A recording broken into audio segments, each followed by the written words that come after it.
자, 이제 시장 균형의 변화 구체적으로 한번 따져볼까요?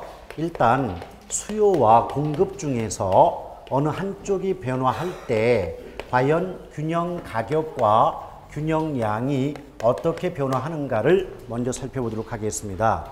일단 수요나 공급의 변화는요, 증가 또는 감소 두 가지로 구분해 볼 수가 있겠죠. 자, 여기서 수요가 증가한다. 이 말을 쉽게 해석하면 어떤 물건을 찾는 사람이 많다는 거예요. 그럼 물건에 대한 인기가 높겠죠. 그럼 인기가 높은 물건은 가격이 올라가요, 떨어져요? 올라가겠죠. 자, 그만큼 거래되는 양도 많을까요, 적을까요? 응? 인기가 많은 물건은 거래되는 양이 많을까요, 적을까요? 많겠죠. 그럼 양도 증가한다라고 말할 수 있잖아요. 그렇죠? 근데 수요가 감소한다는 건 그 물건을 찾는 사람이 줄었다는 얘기예요. 즉, 그 물건의 인기가 떨어졌다. 그럼 인기가 떨어지면 가격이 내려가죠. 거래되는 양도 줄어들 수밖에 없지 않겠습니까? 그렇죠? 자, 공급은 더 간단해요. 공급이 늘어난다는 건 그 물건을 찾아보기가 쉽다는 거예요. 그 물건을 찾아보기 쉽다는 건 그 물건이 귀하다, 흔하다. 흔한 거죠. 아, 찾아보기 쉬운데 귀한 건 아니죠. 예. 그렇죠? 그럼 흔해요. 그럼 흔한 물건의 가격은 내려가겠죠. 근데 왜 흔해졌다? 그만큼 거래된 양이 많기 때문이죠. 따라서 양은 늘어나게 되는 거예요. 근데 공급이 감소한다는 건 그 물건을 찾아보기가 쉽지 않다. 예쁘게 포장하면 희소성이 커진다는 거죠. 그럼 귀한 물건은 가격이 오르겠죠. 양 자체는 줄어든다라고 볼 수가 있겠습니다. 자, 그런데 이것이 이제 기본적인 내용인데 이것은 이제 지금 당장은 듣고 다 이해가 되고 외워지는 것 같더라도 막상 또 교과서를 보시거나 혼자 공부하실 때는 잘 기억이 안 나는 경우가 많아요. 그럼 어떻게 생각을 해볼까요? 일단 수요를 먼저 보세요. 자, 수요가 늘어요. 그럼 가격이 올라요. 양도 늘어요. 그렇죠? 근데 수요가 줄어드니까 가격도 내려가고 양도 줄어들고 있죠. 오케이? 그렇다면 지금 수요, 공급은 없다고 보고 수요만 놓고 보면 수요의 변화와 가격 양의 변화는 같은 방향 아닌가요? 같잖아요. 수요 늘었죠. 가격 오르죠. 양 늘잖아요. 자, 수요 줄었죠. 그럼 가격이 내리죠. 양도 줄어들죠. 오케이? 그러면 수요의 변화 방향과 가격 양의 변화 방향은 항상 같단 말이에요. 이해하시겠습니까? 그럼 최소한 자, 공급이 없다고 보고 문장 속에 수요가 나왔어요. 자, 수요가 증가 나왔어요. 그럼 가격도 오르고 양도 는다고 나와야 되겠죠? 근데 수요가 증가한다고 나왔는데 문장 속에서 뭐 가격이 내려간다든지 양이 줄어든다든지 이렇게 말이 나오면 그 문장 말이 돼요, 안 돼요? 안 되잖아요. 외우는 게 아니에요. 아시겠죠? 그래서 어떤 개념 잡고 가자? 수요는 가격과 양의 변화와 같다는 거예요. 자, 수요가 늘면 가격도 오르고 양도 는다. 반대로 수요가 줄어든다고 나오면 가격도 같은 방향 내린다. 양도 같은 방향 줄어든다. 이 개념 잡고 가면 저걸 외우는 것보다 훨씬 쉽게 문제를 풀어요. 근데 외우는 것은 한계가 있을 뿐 아니라 나중에 혼란이 와요. 과연 가만 수요가 늘 때 가격이 어땠지? 자꾸 이 생각이 든단 말이죠. 그런데 무슨 개념 잡으면 그래, 수요의 변화와 가격 양의 변화는 항상 같은 방향이야. 이 개념만 잡고 들어가면 혼란이 올 이유가 없다는 거예요. 오케이? 그 다음에요. 공급은 어떻게 보면 더 간단해요. 왜? 자, 공급이 는다는 건 그만큼 물건이 흔해지는 거죠. 그럼 흔한 물건의 가격은 내려가고 공급이 줄어든다는 건 그 물건이 귀해진다는 뜻이니까 귀한 물건의 가격은 오른다라고 될 수 있지 않습니까? 아주 간단한 내용 또 하나 해드릴까요? 여기 가격 없다고 봐요. 가격이 없다고 보세요. 그럼 어때요? 수요 공급과 양의 변화 방향만 비교를 해봐요. 자, 수요 늘어요? 양 어때요? 늘어요. 자, 수요 줄어요? 그럼 양은 줄어요. 자, 똑같이 공급 늘어요. 양은 늘어요. 공급 줄어요. 양은 줄어요. 어떤 느낌 들어요? 아, 수요든 공급이든 막론하고 수요 공급의 변화와 양의 변화는 같은 방향. 이해하시겠습니까? 그럼 어떻게 돼요? 함께 묶어보면 수요든 공급이든 증가한다고 나오면 양은 무조건 증가한다고 나오고 수요든 공급이든 감소한다는 말 나오면 양은 무조건 줄어든다는 말이 나올 수밖에 없는 거 아니에요. 이해하시겠습니까? 오케이? 그럼 이제 그걸 가지고 이제 문장을 만들면 자 문장 속에 수요든 공급이든 감소한다는 말이 들어가 있더래요. 그럼 양은 무조건 줄어든다는 말이 나와야 되는데 뭐 양의 변화가 없다 또는 양이 늘어난다 이렇게 말이 나오면 그 문장 성립이 돼야 안 돼요. 안 되는 거죠. 오케이? 제가 첫 번째 시간에 뭐라 그랬어요? 외우지 말라 그랬어요. 외웠다가 난리 나는 과목입니다. 개념을 잡고 가셔야 되는 거예요. 그런데 이때 수요와 공급은 이렇게 간단하지만 수요 공급이 둘 다 바뀔 때는 얘보다는 복잡한 내용이 나올 수밖에 없겠죠. 근데 그런 복잡한 내용은 기본 수업 때 연결을 하도록 할게요. 그런데 이 내용 가지고 제가 그래프를 통해서 한번 비교를 해 볼 테니까 한번 잘 들어보도록 하십시오. 자, 이제 균형이거든요. 균형이면 항상 그래프의 기본은 뭐라고요? 피카츄와 이름은 DS. 아, 문희옥 생각하세요. 문희옥. 예. 저는 이 DS 그릴 때마다 우리 형이 생각나요. 저희 형 이름이 김대선이에요. 그 성은 김이고 이름은 DS 아닙니까? 항상 그게 생각나는데. 자, 일단 수요 곡선과 공급 곡선이 맞다는 이 지점이 균형점인 거 아시죠? 그럼 균형점에서 가볍게 균형 가격이 100이고 균형량이 100개라고 가정을 해보자 이 말이에요. 오케이? 그런데 이것은 지금 아파트의 수요 공급이다 라고 전제하도록 하겠습니다. 이런 경우에 문제가 이렇게 나왔대요. 이때 Q는 무슨 뜻? 퀘스천. 문제의 뜻이에요. 또 양이라고 해석하면 큰일 납니다. Q1. 자, 문제에서 어떻게 나오냐면 지금 아파트 소비자들의 소득이 증가했다 이렇게 나와요. 오케이? 그럼 어때요? 소득이 늘었잖아요. 그러면 어떤 물건을 구입할 능력이 커지는 거죠. 그럼 이전보다 물건 더 사요? 덜 사요? 더 사죠? 그럼 이때는 아파트라는 물건의 수요량이 늘어요? 줄어요? 늘겠죠. 오케이? 됐어요? 자, 그럼 이렇게 문장이 전체적인 문장이 나올 수도 있고 그냥 여기까지만 나올 수도 있어요. 상관없습니다. 자, 소득의 증가는 수요 증가 원인이라고 앞서서 배운 바가 있잖아요. 오케이? 그런데 양이 바뀌었어요. 원인이 소득의 변화죠. 그럼 최소한 그 물건값 변화 아니죠. 이럴 땐 양자 붙인다, 뺀다, 뺀다. 그럼 얘는 수요의 변화죠. 그럼 수요든 공급이든 양자가 빠질 때는 곡선이 이동한다고 배웠잖아요. 그런데 곡선 이동하는데 그 이동 방향은요. 수요 공급을 막론하고 증가할 때는 오른쪽으로 이동을 하고 줄어들 때는 왼쪽으로 이동을 한다 이 말이에요. 지금 해석한 결과 수요가 늘었죠. 그럼 곡선이 오른쪽 왼쪽 오른쪽 이동하죠. 그럼 지금 수요 곡선에서 오른쪽은 이쪽이잖아요. 그럼 이쪽으로 이렇게 올라가요. 그러면 공급은 그대로 있다고 할 때 수요만 늘면 오른쪽 올라간 하얀색 수요 곡선과 원래의 공급 곡선이 맞다는 균형점은 이 지점이 되는 거 아니겠습니까? 여기까지 언더스탠드?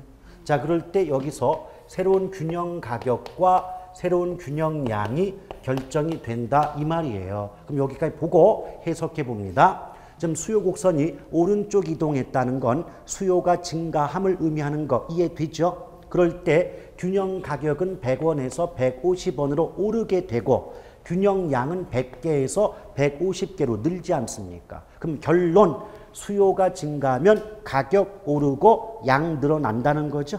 수요 증가하면 가격 오르고 양 늘어난다 나오지 않습니까? 그래요? 그래서 미리 말씀드리고 싶은 게 뭐냐면 이 내용을 열심히 외우는 것도 나쁜 건 없어요. 나쁘진 않지만 만약 수요나 공급 중에서 한쪽만 바뀐다는 문장이 나오면 차라리 그래프를 그리는 것이 훨씬 빠르고 정확한 답을 구하는 요령이 될 수 있습니다. 오케이? 왜? 나의 기억은 혼란이 올 수도 있지만 그래프는 거짓말을 하지 않습니다. 근데 나중에 말씀드리겠지만 수요 공급이 둘 다 바뀔 때가 있거든요. 이럴 때는 저도 그래프 못 그려요. 왜? 그건 컴퓨터 갖고 그려야 돼요. 아시겠습니까? 왜? 수요나 공급의 변화 정도가 어느 정도인 걸 알아야만 기울기가 달라지거든요. 그 기울기 모르는 상황에서는 양쪽의 그래프를 모두 그릴 수가 없어요. 그럴 때는 다른 방법으로 해석을 합니다. 자, 이제 반대로 바꿔볼게요. 자, 아파트 소비 인구가 줄었대요. 그래서 아파트의 수요량이 이전보다 줄었대요. 자, 양이 변했죠? 항상 뭐부터 따진다? 원인. 왜 바뀌었느냐? 인구의 변화 때문이죠. 자, 인구의 변화로 양이 바뀌면 걔는 최소한 그 물건값 변화 아니죠. 이럴 땐 수요량의 변화가 아니라 수요의 변화라고 하죠. 그럴 땐 곡선 이동하는 거 맞죠? 근데 수요가 늘어요, 줄어요? 줄었어. 그럼 수요 곡선이 감소 방향인 왼쪽으로 이동해야 되겠죠. 여기까지 언더스탠드? 자, 그러면 여기서 다른 거 없다고 보고 왼쪽으로만 가보세요. 그럼 이렇게 공급이 변화가 없다고 할 때 수요 곡선이 왼쪽으로 이동했다는 건 수요가 감소함을 의미하는 거 맞죠? 그럼 어때요? 왼쪽으로 이동한 노란색 수요 곡선과 원래의 공급 곡선이 맞다는 균형점 여기 맞죠? 그럼 여기서 이렇게 새로운 균형 가격과 균형량이 결정이 된다는 거죠. 자, 그러면 원래 가격이 100원이었는데 이게 50원으로 떨어지죠. 원래 량이 100개였는데 50개로 줄지 않습니까? 그럼 결론, 수요가 감소하면 가격 내리고 양 줄어든다. 결론 되잖아요. 해석합니다. 수요 줄어드니까 가격 내려가고 양도 줄어든다. 이 내용 그래프로 확인되죠. 이렇게 보시면 돼요. 자, 그러면 굳이 공급 곡선을 따로 그리지 않는다 하더라도 수요 곡선과 연결되는 어떤 메커니즘, 기능은 동일하다라고 말할 수 있지 않겠습니까? 이렇게 연결된다라고 보시면 돼요. 근데 분명히 먼저 말씀드렸듯이 수요와 공급이 둘 다 바뀔 땐 복잡한데 그 복잡한 내용은 기본 수업 때 연결해서 진행을 하도록 하겠습니다. 그러니까 지금 시간은 기초이기 때문에 수요 공급의 중에서 어느 한쪽만 바뀔 때의 가격과 양이 어떻게 바뀌겠는가만 정확히 알고 가셔도 충분히 학습 효과가 있다라고 보시면 돼요. 자, 이제 한 장을 넘겨보시면 그 38쪽에 수요와 공급의 탄력성이 나와 있죠. 그래요? 예. 근데 이 탄력성, 미리 말씀드립니다만은 이 탄력성 개념이 참 중요해요.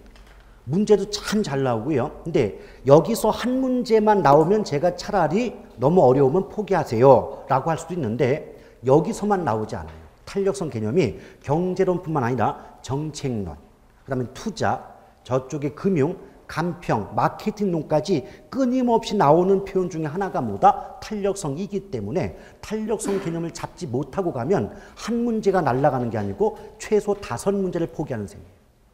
그럼 5문제 포기하는 건 너무 지나친 포기 아니겠습니까? 그래서 탄력성을 알고 가셔야 되는데 근데 이게 왜 어려우냐면 이 탄력성의 개념을 1년 내내 설명드려도 잡지 못하는, 개념을 잡지 못하는 부분이 80%예요. 근데 처음에 왜 그랬냐면 이게 항상 사람의 심리가 그래요. 처음 들을 때 이해가 잘 안 되다 싶으면 해보다가 안 되면 어떤 생각이 듭니까? 에이씨, 안 해. 그냥 외울래. 이러잖아요. 그 외우려고 하는 분이 80%이기 때문에 끝까지 개념 못 잡고 가는 겁니다. 그러니까 어려울 때는요. 어려운 과목 공부할 때 어떻게 해야 돼요? 어려우니까 한 번 더 봐야 되는데 어려우니까 안 봐요. 그럼 결국 점수가 안 나오죠. 이해 가시겠죠? 그래서 우리 이제 시험 끝나고 나면 이제 게시판 같은 데에다가 어머 민법 교수님 너무 좋아요. 너무 잘하셨어. 이렇게 나와. 개론은 없어요. 왜 그런 줄 알아요? 개론 자체가 어려우니까 공부들을 안 하죠. 공부 안 하는데 점수가 어떻게 나오냐고. 그럼 점수가 자기가 공부 안 해서 점수가 안 나왔는데 마치 잘못 강의해서 점수가 안 나온 것처럼 게시판에 글을 안 올립니다. 그런 게 볼 때 과목을 잘못 선택했나 싶기도 하고. 근데 이제 이 시험 준비하시는 분들이 대부분이 이제 여성 비율이 높고 또 여성분들은 대부분 이과보다는 문과 계통이 많잖아요. 문과 계통이 싫어하는 게 왜입니다. 왜 그런데? 어떠한 과정을 통해서 이런 결론이 왜 나오지? 이거 물어볼 때 되게 싫어하거든요. 그냥 문과 계통 뭐 하면 돼요? A, 답은 B야. 이렇게 해주는 게 되게 좋아하지 않습니까? 개론은 그게 불가능한 과목이에요. 만약 개론을 그런 식으로 강의했다라고 하는 것은 인기는 높을지 모르지만 합격과는 거리가 먼 강의입니다. 어쩔 수 없어요. 과목의 특성이 그러합니다. 그러니까 일단 이 학원을 선택하시고 저한테 수업을 듣는 분들은 다소 지루할지라도 또는 다소 왜 안 찍어주고 넓게만 하지? 이런 생각들을 많이 하시던데 지금은 그럴 수밖에 없어요. 왜? 최근에 출제 경향을 분석해 보면 예전 같으면 나온된 곳에서 나오잖아요. 지금은 그렇지 않습니다. 어디서 뭐가 나올지는 출제 자밖에 몰라요. 그 말은 결국 뭐다? 어디서 뭐 나올지 결정이 안 돼 있으니까 모든 걸 다 알고 있어야 문제를 맞출 거 아니야 그 말이죠. 그래서 예전과는 출제 경향이 달라졌으면 강의 내용이나 학습 방법도 달라져야 되는 거예요. 근데 여러분 여전히 찍어주세요. 뭘 해주세요 그러시는데 그렇게 했다간 초토화됩니다. 큰일 나요. 자, 그럼 볼까요? 이때 탄력성을 보셔야 되는데 일단 탄력성 보시면 무슨 가격 탄력성이다, 소득 탄력성이다, 교차 탄력성이다 엄청나게 많은 말이 나오는데 사실 본질은 똑같아요. 똑같은데 원인 부분의 차이 때문에 소득 탄력성, 교차 탄력성, 가격 탄력성 명칭만 붙어질 뿐이지 내용은 똑같은 거 하고 있거든요. 근데 우리는 개념 못 잡으니까 다 다른 건 줄 알고 다 다른 공식을 외우고 나올 때마다 혼란이 온다는 거예요. 일단 탄력성 또는 탄력도라고 하는 것은 기본 개념이 뭐냐면 어떤 자극이 주어져요. 그럼 이 자극에 대한 반응의 정도, 자 반응의 정도를 우린 뭐라고 한다? 탄력성 또는 탄력도라고 한다라고 말할 수가 있어요. 오케이? 그럼 봐봐요. 일단 자극의 크기 또는 정도보다 반응의 크기나 정도가 큰 경우가 있겠죠. 자극보다 반응이 더 크게 나올 때가 있지 않습니까? 그렇죠? 이럴 때는 우리가 탄력적이다 또는 탄력성이 크다 이렇게 말을 하더라는 거예요. 반대로 자극의 크기보다 반응의 정도가 작을 때도 있지 않습니까? 오케이? 이럴 때는 우리가 탄력성이 작으니까 비탄력적이다 또는 탄력성이 작다 이렇게 말하는 경우가 있죠. 또 세 번째 경우는 뭐냐면 자극이 주어진 만큼만 반응이 나올 때가 있지 않느냐. 이런 경우를 우리가 단위 탄력적이다라고 말을 한다는 거예요.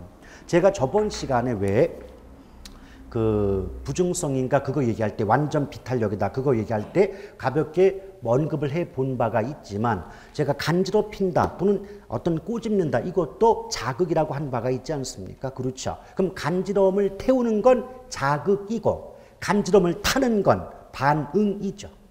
여기까지 이해 가십니까? 오케이? 그런데 어떤 분들은요 열심히 간지러움을 태웠음에도 불구하고 자극이 주어졌음에도 불구하고 반응이 전혀 나오지 않는 경우가 있다 그랬어요. 그걸 뭐라 그런다? 완전 비탄력 그랬어요. 자극이 있지만 반응이 없는 경우가 뭐다? 완전 비탄력이다. 근데 여기 한번 대입해 보면 간지럽혔단 말이에요. 근데 간지럽힌 것보다는 훨씬 더 간지러움을 많이 타더래요. 이것은 자극보다는 반응의 크기가 더 크게 나온 거죠. 이런 경우를 뭐라 그런다? 탄력적이다 그래요. 근데 간지러움을 태웠음에도 불구하고 별로 간지러움을 태우지 않는다, 타지 않는다. 이런 경우를 뭐라 그런다? 비탄력적이다. 간지러움을 태운 만큼만 간지러움을 탄다라고 할 때 뭐라 그래요? 단위 탄력적이다 그래요. 오케이? 그런데 이때 저는 지금 이해를 돕고자 간지럽힘을 전제했지만 우리가 이제 나중에 제목을 보면 가격 탄력성이 있고 소득 탄력성이 있고 교차 탄력성이 있단 말이에요. 근데 그때 명칭이 뭐냐면 가격 탄력성 할 때 명칭이 가격자 붙죠. 소득 탄력성 할 때 명칭이 소득자 붙잖아요. 이때 자극이 뭐냐에 따라서 가격의 변화가 자극이라면 가격 탄력성이고 소득의 변화가 자극이 된다면 소득 탄력성이라고 말할 뿐이다 그 말이에요. 아시겠어요? 그래서 자, 우리가 가장 먼저 나오는 게 뭐냐면 가격 탄력성인데 이 가격 탄력성은요. 크게 수요의 가격 탄력성과 공급의 가격 탄력성으로 구분이 된다는 거예요. 근데 분명히 탄력성 앞에 지금 어떤 단어가 붙어 있죠? 가격이란 말이 붙어 있죠. 오케이? 따라서 이때는 수요 공급을 망하고 가격 탄력성이란 어떤 물건의 가격이 변화합니다. 이 가격이 변화할 때 그 물건의 수요량 또는 공급량이 얼마만큼 변화하는가 그 변화의 정도 크기를 측정하는 경우를 우린 뭐라 그런다? 가격 탄력성이다 그래요. 그럼 봐봐요. 자, 가격이 바뀝니다. 근데 그때 수요량이 얼만큼 변화하니 이걸 따질 때는 수요의 가격 탄력성이라고 말하는 것이고 어떤 물건의 가격이 바뀔 때 그 물건의 공급량이 얼마만큼 변하느냐 이걸 따질 때는 공급의 가격 탄력성 이렇게 말을 한다는 거죠. 오케이? 그래서 보통은 가격자 빼고 수요 탄력성, 공급 탄력성이라고 말하는 경우가 많아요. 그럴 때 수요 탄력성 이렇게 말 나오면 가격 바뀔 때 수요량이 얼마만큼 바뀌는가 이게 수요 탄력성이고 가격 바뀔 때 공급량이 얼마만큼 바뀌는가 이걸 구할 때는 공급 탄력성이다 이렇게 말합니다. 오케이? 근데 나중에 기출문제를 풀어보면 원래 가격이란 말을 써야 되는데 기출문제에서는 주로 임대료란 말을 많이 써요. 그래서 수요의 가격 탄력성 해야 되는데 수요의 임대료 탄력성 또 공급의 임대료 탄력성 이런 말을 많이 씁니다. 그래서 문제 풀 때요 정책론이 아닌데 경제론에서 임대료 이 말이 나왔다면 여러분들은 가격이라고 말을 바꿔서 그 문장 해석하시면 충분히 문제를 풀 수가 있다는 거예요. 오케이? 근데 여러분의 또 특징 중에 하나가 뭐였다 그랬어요? 우리는 수업생이 가격 탄력성 이렇게 배우는데 갑자기 문장 속에 임대료자 붙으면 이런 건 배운 적이 없는데 이런단 말이에요. 똑같은 말이라고. 가격이나 임대료가 똑같은 말인데 출제자에 따라서 가격이라는 단어를 써주는 사람도 있고 임대료라는 말을 쓰는 사람도 있다 그 말이에요. 그런 걸 가지고 배운 적이 있다 없다 하면 어떡하는 거예요 도대체. 아시겠죠? 그러면 이걸 가지고 제가 첫 번째 문장으로 한번 비교를 해보고 공식으로 한번 비교해 볼 테니까 잘 보세요. 일단 지금 주로 나오는 게 수요 탄력성이 많이 나오니까 자 수요의 가격 탄력성을 중심으로 제가 문장 한번 써볼게요. 자 수요의 가격 탄력성이란 가격 변화율에 대한 여러분 변화율이라고 하는 건 변화하는 정도를 뜻하잖아요. 그렇죠? 오케이? 자 가격 변화에 대한 수요량의 변화율을 의미한다. 수요량의 변화율을 의미한다라고 교과서라든지 문제는 이렇게 출제가 됩니다. 오케이? 자, 그런데 요거 잘 봐요. 문장 해석할 때 요령이 있어요. 여기 요거 읽어보세요. 요거. 뭐뭐에 대한 나왔죠. 뭐뭐에 대한 나오면 앞이 분모예요. 에 대한의 뒤가 뭐다? 분자가 돼요. 그럼 분모가 아래쪽, 분자가 위쪽에 있는 건 아시잖아요. 그러면 이 문장을 가지고 수요 탄력성을 구하는 공식을 구할 수 있는 거 아니에요? 자, 분모 값이 뭐라고요? 가격 변화율이 되죠. 그럼 분자 값은요? 수요량의 변화율이 되는 거죠. 그래서 아주 간단한 공식을 따지면 수요 탄력성은 가격 변화율 분의 수요량의 변화율이다. 그래서 암기법 좋아하는 분들은 수요 탄력성은 가수다 이렇게 외운단 말이에요. 가수다. 근데 가수라고 외우는 게 나쁜 건 아닌데 가수라고 외웠다가 나중에 큰 코 다칩니다. 왜? 이 공식만 있는 게 아니거든요. 이거 또 다른 공식 또 있어요. 근데 가수라고 외우신 분들은 가수가 아닌 걸 가지고 문장이 나오면 맞춰요, 못 맞춰요? 못 맞추죠? 그러니까 되도록 많은 걸 알아야 된단 말이에요. 근데 또 하나 기가 막힌 현실은 말이죠. 이건 외웁니다. 하늘천 따진 잘 외우시니까 수요 탄력성이 뭔가요? 예, 가격 변화에 대한 수요량의 변화율입니다. 아, 그래요? 그럼 공식은요? 공식은 아직 외우지 못했습니다. 공식을 외워놓고 공식을 모른다는 말이 되냐고 이게. 그 말이 뭐예요? 이 문장 자체가 공식임을 모르고 문장 표현만을 외웠다는 얘기 아닙니까? 이해하시겠어요? 그러니까 맨날 외우기 바쁘고 맨날 틀리기 바쁜 거예요. 똑같은 말이에요. 자, 그런데 이때 변화율 있죠. 율은 퍼센트죠. 그럼 예컨대 가격이 10%만큼 바뀔 때 뭐 양이 5%만큼 바뀐다. 이렇게 퍼센트가 나오면 10분의 5니까 0.5다. 값이 금방 나오지 않습니까? 여태까지 퍼센트가 직접 주어지고 그래서 값이 얼마냐라고 구했던 문제, 계산 문제는 한 25회차 동안에 2-3번에 두세 번에 불과해요. 나머지는 그렇게 퍼센트가 주어지지 않습니다. 그럼 퍼센트가 주어지지 않을 때 변화율 값을 우리 스스로 따로 구해야 돼요. 그 구하는 공식은 또 있습니다. 그건 나중에 합니다. 근데 봐요. 가격 탄력성은 지금 이렇게 나왔죠. 이걸 잘 읽어보시면 앞에 수요가 붙고 뒤에 가격이 나왔죠. 응? 그럼 자극에 해당하는 부분이 뭐다? 가격의 변화다. 이럴 때 뭐가 바뀌니까? 수요량이 바뀌는 정도를 측정해야 되니까 앞에 무슨 말이 붙었어요? 수요자가 붙은 거예요. 그럼 수요의 가격 탄력성이란 가격이 바뀔 때 그 물건의 수요량이 얼마만큼 변화하는가를 측정하는 값이 뭐다? 수요의 가격 탄력성이다 라고 보시면 돼요. 이때 왜 탄력성 앞에 명칭상 가격 붙었다? 가격의 변화가 자극이니까. 가격의 변화가 원인에 해당이 되니까. 이해하시겠어요? 그러면 수요의 소득 탄력성이라는 말이 있어요. 자, 얘는요. 문장으로 바꾸면 소득 변화율에 대한 수요량의 변화율이다. 이렇게 말이 나와요. 그럼 잘 봐요. 두 번째는요. 탄력성 앞에 명칭이 뭐가 붙었어요? 소득자 붙었죠? 왜? 자극이 뭐니까? 소득의 변화니까. 아시겠어요? 근데 왜 앞에 수요자 붙었다? 뭐가 바뀌니까? 수요량이 바뀌니까. 오케이? 그래서 수요자가 붙어 있다는 것은 무슨 양이 바뀌는 걸 측정한다. 수요량이 얼만큼 바뀌는가를 측정하기 때문에 수요자 붙이는 것이고, 위에 가격자가 붙었다는 건 가격의 변화가 원인 또는 자극인 것이고, 소득자가 붙으면 소득의 변화가 원인 또는 자극이다. 이걸 의미한다 그 말이에요. 이해하시겠어요? 그러면 수요의 교차 탄력성이라는 말이 있어요. 벌써 탄력성이 1, 2, 3 세 가지가 있잖아요. 그렇죠? 근데 얘는요. 첫 번째 가격 탄력성하고 똑같아요. 어떻게? 자, 가격 변화율에 대한 수요량의 변화율이다. 똑같단 말이에요. 그러면 여러분이 생각할 때 아니 가격 탄력성이나 교차 탄력성이나 이렇게 놓고 비교해보면 똑같은 말인데 왜 가격 탄력성이라고 할 때가 있고 교차 탄력성이라는 말을 따로 쓰고 있느냐? 차이점이 있지 않겠냐 말이죠. 어떤 차이가 있느냐? 자, 가격과 수요량 나왔죠. 요 가격과 양 앞에 서로 다른 물건의 명칭이 붙는다는 차이점이 있어요.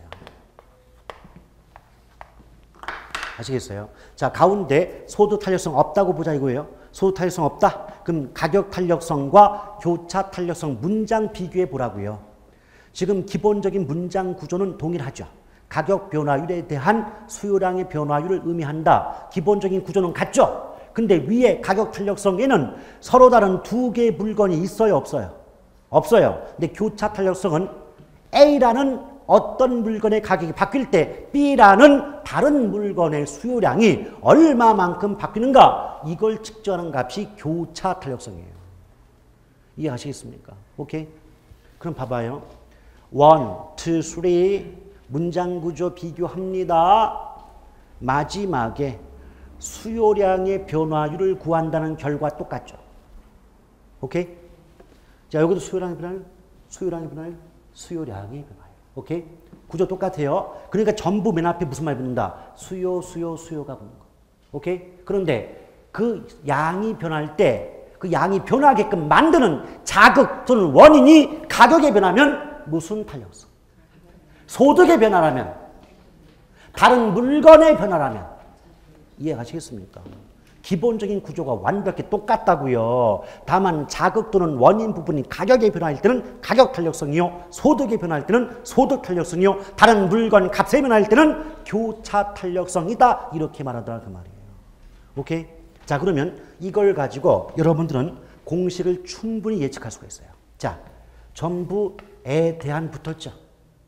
전부 에 대한 나오잖아요. 그러면 아까도 말했죠. 에 대한 앞이 뭐라고? 분모, 뒤가 분자. 그러면 소득 탄력성 공식은 소득의 변화율이 분모가 되고 수요량의 변화율이 분자가 되겠군요. 오케이? 요거 보면 아시잖아요. 에 대한 자 나오면 앞이 뭐라고요? 분모, 뒤가 분자. 그럼 소수가 되네요. 됐습니까? 자, 그러면 교차 탄력성 볼까요? 일단 요 아파트 연립 없다고 보고 기본 구조는 첫 번째 가격 탄력성하고 똑같죠. 그러니까 어떻게 돼요? 가격 변화율 분의 수요량의 변화율이죠. 그런데 교차 탄력성은 서로 다른 두 개의 물건의 명칭이 붙는다 그랬죠.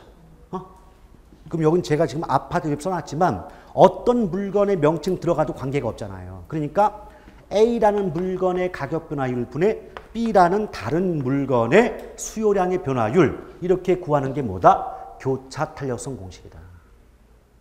이해하시겠어요? 네. 그러니까 처음에 기본 구조를 잘 잡으면 이 세 가지 탄력성의 기본 구조가 같기 때문에 어렵지가 않은데 이 개념 못 잡고 들어가잖아요. 그럼 어때요? 나올 때마다 헷갈리는 나올 때마다. 아시겠죠? 자, 그러면 일단은 요 문장과 문장을 통한 공식의 내용을 비교를 해 봤습니다. 자, 그럼 이거 지울게요. 요거 지우고 탄력성 가지고 한번 비교해 볼게요. 가격 탄력성. 자, 볼까요? 첫 번째. 어떤 물건의 가격이 10%만큼 오르거나 내렸대요. 그 결과 그 물건의 수요량이 20%만큼 줄거나 늘었대요. 근데 여러분 가격 탄력성은요, 절대값으로 구합니다. 절대값을 구한다는 건 마이너스 값이 없다는 뜻입니다. 따라서 증가 감소는 의미가 없는 거예요. 증가 감소는 의미가 없으니까 뭐만 비교하자? 숫자만 비교하자. 첫 번째는 가격은 얼만큼, 10만큼, 양이 얼만큼, 20만큼. 그러면 가격보다 양이 많이 바뀌었죠. 이 말은 가격 변화는 자극에 비해서 양의 변화는 반응이 훨씬 크게 나온 거 아니에요. 자극보다 반응이 컸죠. 자극보다 반응이 컸잖아요, 지금.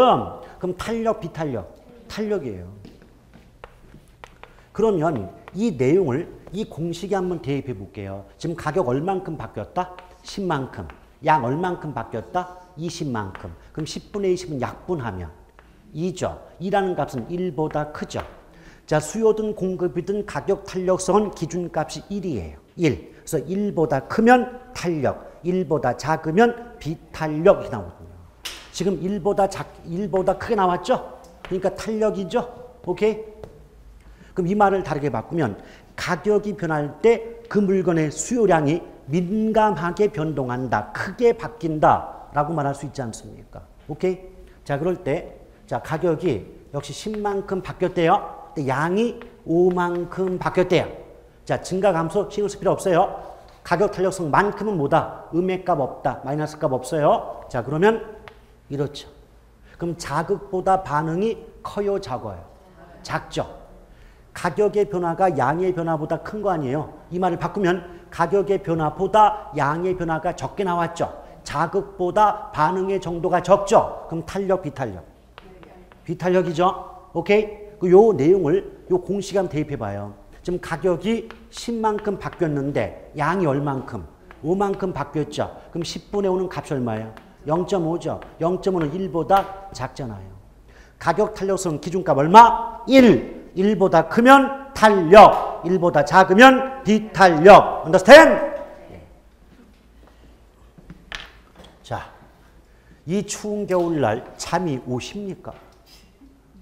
약간 선선하잖아요. 이런 날씨에 지금 잠을 주무시면 어떡합니까? 주무시면. 이러다가 이제 6월철 되면 거의 이제 닭이에요.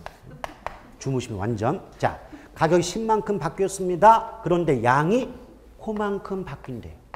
그럼 자극과 반응의 정도가 같죠? 이럴 때 우리는 아까 그 앞에서 뭐라 했어? 자극과 반응의 정도 같을 때 뭐라고? 단위 탄력적이라고. 그럼 얘 단위 탄력적이죠? 요거를 요 공식에 대입해 봐요. 지금 가격이 10만큼 바뀌었죠. 양도 그만큼 바뀌었죠. 분모 분자 같으니까 몫이 얼마? 1. 아, 즉 가격 탄력성 값이 1일 때 우린 단위 탄력적이다 라고 말한다 이 말입니다. 이해하시겠습니까? 자, 그렇게 보실 것. 근데 이 내용을 가지고 또다시 원래 가격 탄력성은 5개로 구분이 돼요. 완전 탄력, 완전 비탄력, 단위 탄력, 탄력, 비탄력 구분되고 이게 또 그래프로 그렸을 때 곡선의 기울기나 형태가 다시 또 구분되는데 그에 대한 설명은 기본 수업 연결합니다. 자, 지금은 기초적 개념만 잘 잡고 가셔도 충분합니다. 자, 그러면 제가 지금 38쪽, 39쪽 그리고 40쪽의 가로 3번 전까지는 모두 설명을 끝낸 셈 아니냐 이 말이에요. 그렇죠? 그리고 가로 3번에 뭐 곡선의 기울기와 탄력성 관계가 반비례다 이 말은 제가 이제 기본 수업 때 연결해서 진행하도록 하겠다는 얘기입니다. 그 다음에 그 2번에 보면 또 소득 탄력성과 교차 탄력성이 나와 있는데 지금 소득 탄력성 개념 보니까 제가 아까 소득 변화율에 대한 수요량의 변화를 나와 있죠. 써 있잖아요, 문장 속에. 그리고 중간에 공식 보면 소득 변화율 분의 수요량의 변화율 공식도 있잖아요. 물론 오늘은 그 오른쪽에 약간 복잡한 공식은 손 안 대더라 그 말이에요. 기본 수업 다 할 거니까 뭔 말인지 아시겠죠? 그럼 지금 앞서서 제가 가격 탄력성 설명할 때 소득 탄력성과 교차 탄력성도 묶어서 비교를 했지 않습니까? 그러면 지금 가로 1번 소득 탄력성의 개념에서 첫 번째 줄 보니까 소득 변화율에 대한 수요량의 변화율 음이 나와 있고 또 그 아래 공식도 보니까 소득 변화율이 분모가 되고 수요량의 변화율이 분자가 된다는 공식도 있잖아요. 역시 가로 3번을 보세요. 교차 탄력성 나와 있지 않습니까? 그러니까 첫 번째 줄에 어떤 물건의 가격 변화율에 대한 또 다른 물건의 수요량의 변화율을 의미한다는 문장이 나올 것이고 그 결과 그 아래 공식에서도 가격 변화율 분의 수요량의 변화율이라는 공식 자체는 가격 탄력성 공식과 같지만 XJ, YJ, AJ, BJ라는 서로 다른 두 개의 물건의 명칭이 붙어 있음을 확인할 수가 있는 거 아니겠습니까? 그래요? 예. 물론 나중에 이때 소득 탄력성하고 교차 탄력성은 가격 탄력성과 달리 제가 조금 전에 가격 탄력성은 0보다 작은 값, 음의 값 없다 그랬잖아요. 그래서 1보다 크다, 작다 나오지 않습니까? 근데 소득 탄력성과 교차 탄력성은 마이너스 값이 있어요. 그래서 0보다 작다, 크다 나옵니다. 오케이? 그러니까 압축하면 가격 탄력성 기준값이 1인데 소득과 교차 탄력성 기준값이 0이다. 그래서 0보다 크다, 0보다 작다 이렇게 말이 나와요. 오케이? 근데 아까 첫 번째 시간 기억나요? 제가 우등제, 열등제, 대체제, 보완제 말씀드릴 때 우등제와 열등제가 답이 되려면 최소한 문장 속에 어떤 말이 있어야 된다 그랬어요? 소득. 소득. 소득자가 있어야 정답이 우등제, 열등제라고. 오케이? 그러니까 여러분 잠깐 가로 2번을 보실래요? 가로 2번을 보시니까 어떤 말 나와요? 소득 탄력성 값이 0보다 크면 우등제 또는 정상제이며 0보다 작으면 열등제다. 이런 말 나오잖아요. 오케이? 자, 지금은 값이 크다 작다 이건 나중에 외우더라도 지금 제가 드리고 싶은 말씀 뭐예요? 소득이란 말 나왔잖아요. 소득이란 말이 나오니까 우등제, 열등제가 나오잖아요. 지금. 그 문장 속에. 오케이? 이 말을 뒤집어 말하면 문장 속에 소득이란 말이 없는데 우등제나 열등제란 말이 들어가 있다. 그럼 그 문장 맞다 틀리다. 틀리다요. 개념 알고 좀 들어가세요. 아시겠죠? 그리고 지금 교차 탄력성 보잖아요. 얘도 0보다 크면 대체제, 0보다 작으면 보완제란 말이 있을 거예요. 오케이? 그래서 여기 41쪽의 맨 위에 보면 교차 탄력성이 0보다 크면 대체제, 0보다 작으면 보완제 나와요, 안 나와요? 근데 지금은 제가 이 값을 논하고자 하는 게 아니라 방금 전에 소득자가 나오니까 정답은 우등제 아니면 열등제 아니느냐.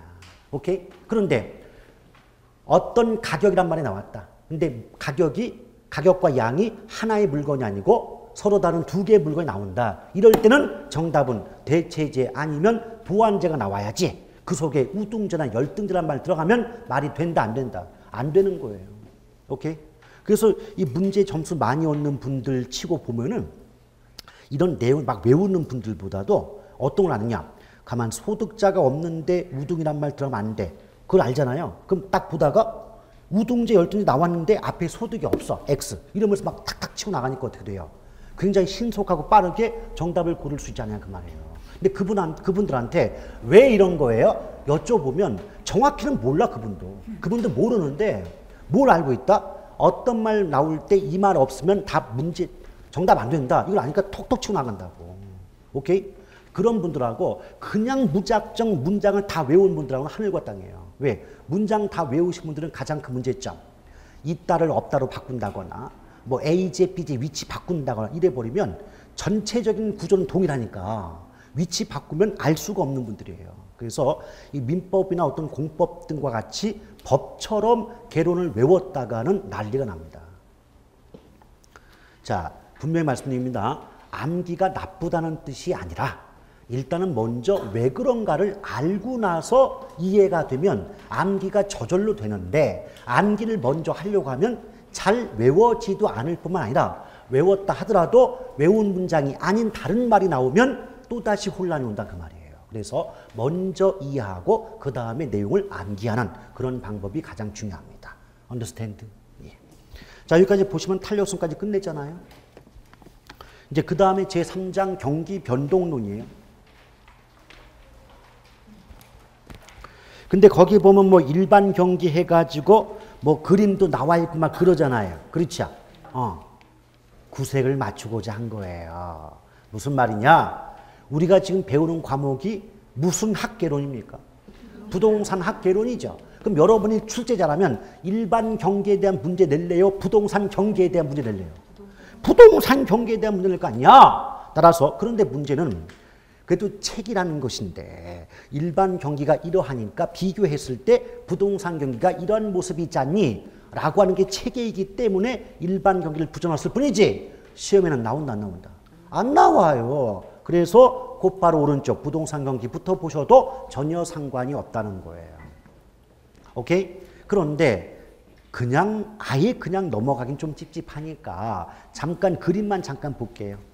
그림을 보시면 일반 경기, 여기서 일반이란 말은 부동산 아닌 다른 경기다 그 말이에요. 그럴 때 그 일반 경기를 보면 내국면이죠. 자, 불황, 후퇴, 뭐 호황, 그리고 회복 이렇게 나와 있지 않습니까? 순서는 묻어보지 않으니까 걱정하지 마시고. 근데 당연한 건 상식으로도 호황이 있으면 불황이 있고 후퇴 국면이 있으면 회복 국면이 있잖아요. 그 얘기하는 거예요. 그런데 그림을 잘 보세요. 호황의 가장 높은 점을 정점이라고 합니다. 또 불황의 가장 낮은 점을 저점이라고 하는데 왜 우리 주식에 좀 관심 많이 갖고 계신 분들 그 주식 방송 보면 뭐 바닥을 찼다는 말 많이 쓰잖아요. 그 바닥점이 바로 저점이거든요. 그러면 호황의 정점과 불황의 저점의 그 높이 차이를 우리는 진폭이란 말을 써요. 경기 변동의 진폭이다. 그러니까 결국 진폭이 크다는 말은 무슨 말이에요? 호황 일대와 불황 일대의 격차가 크다는 뜻이에요. 그럼 여러분 생각으로는요. 경기 변동의 진폭은 큰 게 좋을까요? 작은 게 좋을까요? 작은 게 좋아요. 이 진폭이 커버리면 있는 사람들은 별 문제가 없는데 없는 사람은 죽어납니다. 이거. 옛날에 여러분 킹콩이라는 영화 보셨죠? 킹콩이라는 영화. 근데 그 여주인공이 길거리 지나가다가 뭐 사과가 먹고 싶어가지고 막 훔쳐 도망가지고 막 그러지 않습니까? 기억 안 나요? 예, 그런 줄거리가 있어요. 왜냐하면 그게 미국의 경제 대공황이 바탕이거든요. 경제 대공황이 바탕입니다. 그래가지고 그때 어때요? 불황일 때와 호황 너무 격차 크다 보니까 감당이 안 간다는 거죠. 그럼 혹시 그런 말은 들어봤어요? 연착륙, 경착륙. 아니, 저 뉴스를 좀 보셔요. 네. 연착륙한다는 것은 이렇게 불황에서 이제 그러니까 호황에서 불황으로 가는 요게 기울기가 완만하게 가면 어떻게 돼요? 앞으로 이제 불황일 거가 예측이 되면서 대비할 수가 있잖아요. 그 연착륙이에요. 그러니까 호황일 때와 불황일 때의 격차가 작아지고 또 그만큼 대비가 가능하니까 어때요? 큰 부작용이 없는 경우가 연착륙이에요. 근데 경착륙이 뭐냐? 호황과 불황 격차가 커버린 거예요. 그래서 호황에서 갑자기 불황이 떨어지는 거예요. 그럼 어떻게 됩니까? 삐꺼덕 하겠죠. 그래서 예측이 안 되고 너무 빨리 불황으로 접어드니까 사람들이 그만큼 고통을 많이 겪는다는 얘기죠. 오케이? 그래서 그 경제 뉴스 보시면 연착륙, 경착륙 뉴스에도 많이 나와요. 그럼 그 뉴스 들을 때 뭐 어떤 생각하고 들은 거예요? 그냥 비행기가 착륙하나? 그렇게 들었어요. 자, 그렇게 보시면 됩니다. 그 다음에 또 그림을 보시면 거기 호황에서 시작해서 또 다른 호황이 나오고 있죠. 그러니까 호황에서 시작돼서 후퇴, 불황, 회복을 거쳐서 또 다른 호황이 나올 때까지 걸리는 시간적 격차를 주기라고 말합니다. 주기다.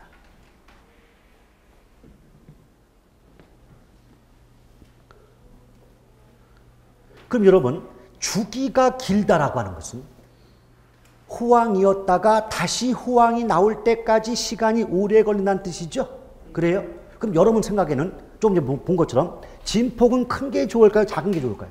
작은 게 좋아. 그럼 주기는 긴 게 좋아요? 짧은 게 좋아요?